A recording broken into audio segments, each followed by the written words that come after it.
Assalamualaikum warahmatullahi wabarakatuh. Perkenalkan, kami dari kelompok 2 ingin mempresentasikan hasil analisis dari kelompok kami mengenai substansi hak dan kewajiban warga negara. Perkenalkan, nama saya Ginari Hadatul Aisyah. Di sini saya ingin menjelaskan analisis yang pertama, yaitu hak dan kewajiban warga negara dalam nilai dasar atau ideal sila-sila Pancasila. Nilai dasar berkaitan dengan hakikat kelima sila Pancasila, yaitu nilai ketuhanan, nilai kemanusiaan, nilai persatuan, nilai kerakyatan, dan nilai keadilan. Yang pertama, sila ketuhanan yang Maha Esa menjamin hak warga negara untuk bebas memeluk agama sesuai dengan kepercayaannya serta melaksanakan ibadah sesuai dengan ajaran agamanya masing-masing. Yang kedua, sila kemanusiaan yang adil dan beradab menempatkan hak setiap warga negara pada kedudukan yang sama dalam hukum serta memiliki hak-hak yang sama untuk mendapat jaminan dan perlindungan hukum.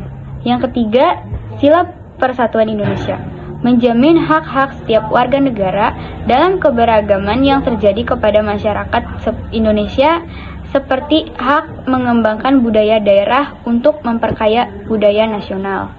Yang keempat, sila kerakyatan yang dipimpin oleh hikmat kebijaksanaan dalam permusyawaratan atau perwakilan, dicerminkan dalam kehidupan pemerintahan bernegara dan bermasyarakat yang demokratis. Sila keempat menjamin partisipasi politik warga negara yang diwujudkan dalam bentuk kebebasan berpendapat dan berorganisasi serta hak berpartisipasi dalam pemilihan umum. Yang kelima, sila keadilan sosial bagi seluruh rakyat Indonesia mengakui hak milik perorangan dan dilindungi pemanfaatannya oleh negara serta memberi kesempatan sebesar-besarnya kepada masyarakat. Terima kasih. Perkenalkan, nama saya Mojak Waludin. Saya ingin menjelaskan poin yang kedua, yaitu hak dan kewajiban warga negara dalam nilai instrumental sila-sila Pancasila, yaitu merupakan penjabaran dari nilai-nilai dasar yang terkandung dalam Pancasila. Perwujudan nilai instrumental pada umumnya berbentuk ketentuan-ketentuan konstitusional mulai dari Undang-Undang Dasar sampai dengan peraturan daerah. Yang pertama, hak atas kewarganegaraan, yaitu adapun yang menjadi penduduk Indonesia ialah warga negara Indonesia dan orang asing yang bertempat tinggal di Indonesia. Yang kedua, kesamaan kedudukan dalam hukum dan pemerintahan, yaitu hak warga negara atas kedudukan sama dalam hukum dan pemerintahan, serta merupakan kewajiban warga negara untuk menjunjung hukum dan pemerintahan.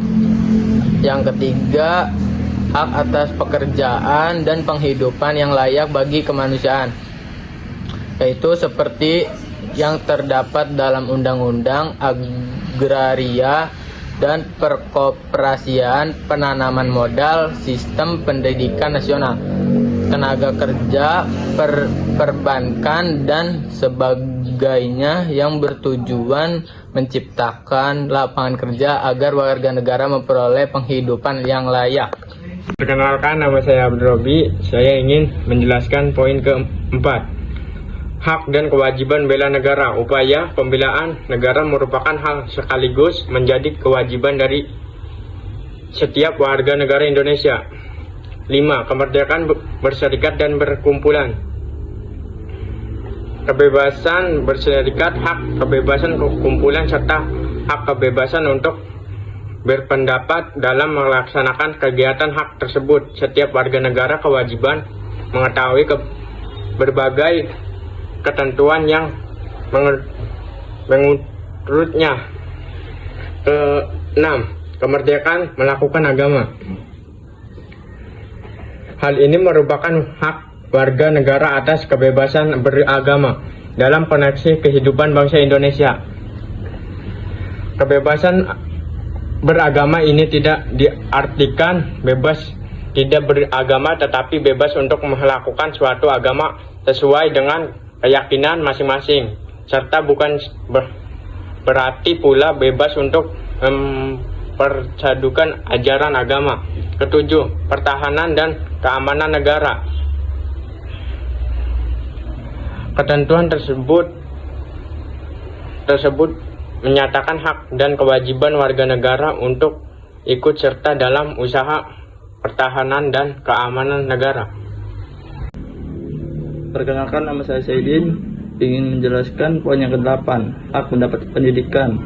Pemerintah mengusahakan dan menegakkan satu sistem pendidikan nasional yang meningkatkan keimanan dan ketakwaan serta akhlak mulia dalam rangka mencerdaskan kehidupan bangsa. Poin ke-9, kebudayaan nasional Indonesia. Ketentuan ini merupakan jaminan atas hak warga negara untuk mengembangkan dan menggunakan bahasa daerah sebagai bahasa pergaulan. Poin yang ke-10, perekonomian sosial. Perekonomian nasional merupakan jaminan hak warga negara atas usaha perekonomian dan hak warga negara untuk mendapatkan kemakmuran. Poin ke-11, kesejahteraan sosial. Ketentuan dalam pasal ini memberikan jaminan atas hak warga negara untuk mendapatkan kesejahteraan nasional yang terdiri atas hak mendapatkan jaminan sosial dan mendapatkan jaminan kesehatan dan hak mendapat fasilitas umum yang layak. Perkenalkan, nama saya Wiranto Prajawibawa. Di sini saya akan menjelaskan tentang hak dan kewajiban warga negara dalam nilai praksis sila-sila Pancasila. Nilai praksis pada hakikatnya merupakan perwujudan dari nilai-nilai instrumental. Dengan kata lain, nilai praksis merupakan realisasi dari ketentuan yang termuat dalam peraturan perundang-undangan yang terwujud dalam sikap dan tindakan sehari-hari. Nilai praksis Pancasila senantiasa berkembang dan selalu dapat dilakukan perubahan dan perbaikan sesuai perkembangan zaman dan aspirasi masyarakat. Hal tersebut dikarenakan Pancasila sebagai ideologi yang terbuka.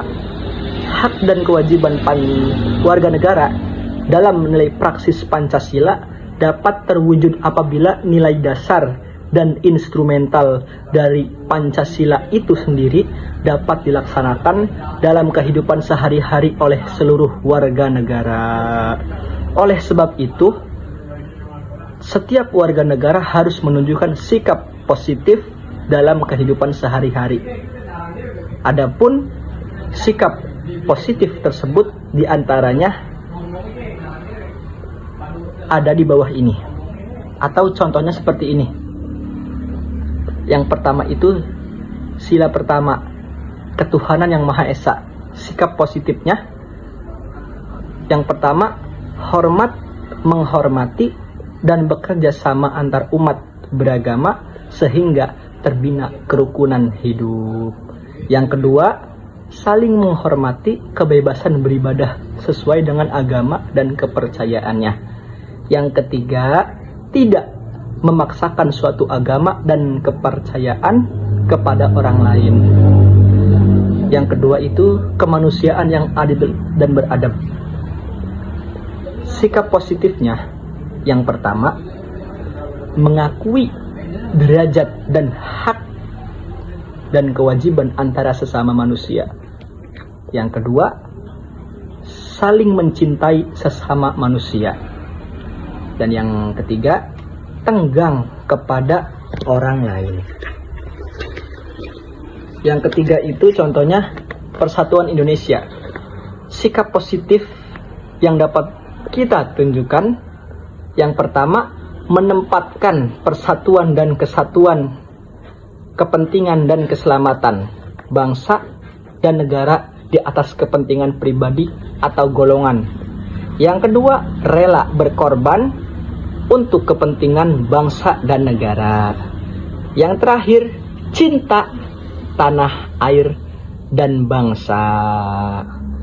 Yang keempat, kerakyatan yang dipimpin oleh hikmat kebijaksanaan dalam permusyawaratan perwakilan. Sikap positifnya, yang pertama, mengutamakan kepentingan negara dan masyarakat. Yang kedua, tidak memaksakan kehendak kepada orang lain. Yang terakhir, mengutamakan musyawarah dalam mengambil keputusan untuk kepentingan bersama. Yang terakhir, keadilan sosial bagi seluruh rakyat Indonesia. Sikap positif yang dapat ditunjukkan, yang pertama itu menjaga keseimbangan antara hak dan kewajiban. Yang kedua, menghormati hak-hak orang lain. Dan yang terakhir, suka memberi pertolongan kepada orang lain. Sekian presentasi analisis dari kelompok kami. Kurang dan lebihnya mohon maaf. Wassalamualaikum warahmatullahi wabarakatuh.